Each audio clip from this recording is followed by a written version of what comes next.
देव ले आया है अपने पापा शाह को घर वापस और प्रभात को घर वापस लाने के बाद अब यहाँ पर सब लोग देख के बहुत ज्यादा हैरान हो जाने वाले हैं कि शाह जिंदा है, क्योंकि सबने सोच लिया था कि शाह अब इस दुनिया में नहीं है।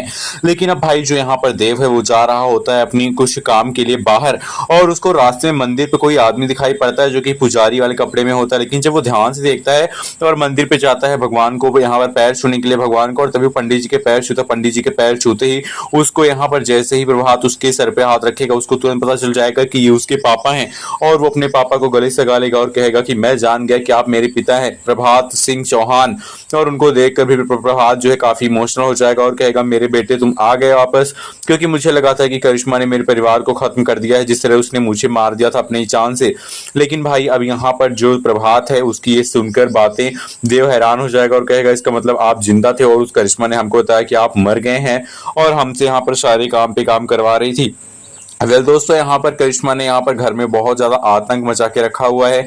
वसला से इतने सारे काम करा रही है, उसके चक्कर में यहाँ पर चंद्रिका को बिल्कुल पानी नहीं दे रही है। चंद्रिका का गला सूख रहा है और वो बेहोश होने वाली होती है। लेकिन आपको हम बता दें कि जब यहाँ पर शाह को लेके घर आएगा देव, तब पूरे घर वाले मिलकर यहाँ पर दिव्या, वसुधा, अविनाश, देव और चंद्रिका और यहाँ पर संतोष दादी सा, हनुमान और शाह मिलकर प्लानिंग करेंगे कि अब करिश्मा से हमें अपना घर, अपनी जायदाद, प्रॉपर्टी सब वापस लेना है।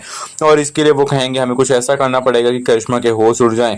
अब यहाँ पर करिश्मा को डराने के लिए कुछ अच्छी प्लानिंग करने वाले हैं ये सारे लोग। और यहाँ पर जो शाह हैं वो यहाँ पर ऐसा नाटक करेंगे कि वो भाई वो भूत बन गए हैं और वो यहाँ पर करिश्मा को डराएंगे। करिश्मा के कमरे के आगे पीछे जाएंगे, उसके शीशे पे कुछ ऐसा लिख देंगे जिसको देखकर करिश्मा डर जाएगी और करिश्मा को डरा डरा कर इतना ज्यादा यहाँ पर परेशान कर देंगी कि करिश्मा गुस्से में आकर सारा का सारा सच हॉल में आकर सबके सामने कबूल कर देगी आधी रात को। और तब यहाँ पर उस चीज की वीडियो रिकॉर्डिंग हो जाएगी और देव वही वीडियो रिकॉर्डिंग पुलिस को सबूत के तौर पर दिखाएगा कि भाई प्रभात शाह का एक्सीडेंट करने वाली कोई और नहीं बल्कि करिश्मा थी। करिश्मा ने ही चौहान खानदान के यहाँ पर सबसे बड़े इंसान यानी कि प्रभात को मार दिया था अपने जान से, लेकिन उसको किडनैप करके भी रखा। और बाद में जब प्रभात ने उसको डराया तो उसने अपनी सारी सच्चाई कबूल की और इसी के सबूत के तौर पे अब यहाँ पर पुलिस जो है चंद्रिका यहाँ पे आएगी चंद्रिका के घर और अरेस्ट कर कर लेकर जाएगी।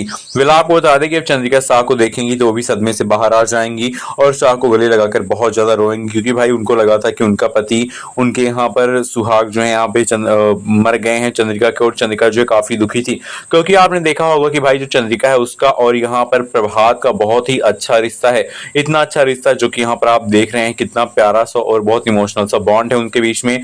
और चंद्रिका का वही बॉन्ड टूट गया है, उनके शाह मर गए। इस खबर को सुनकर वो सदमे में चली गई थी। इतना तगड़ा सदमा लगा कि उसको कुछ ख्याल ही नहीं था कि सामने क्या हो रहा है, उसके साथ क्या हो रहा है।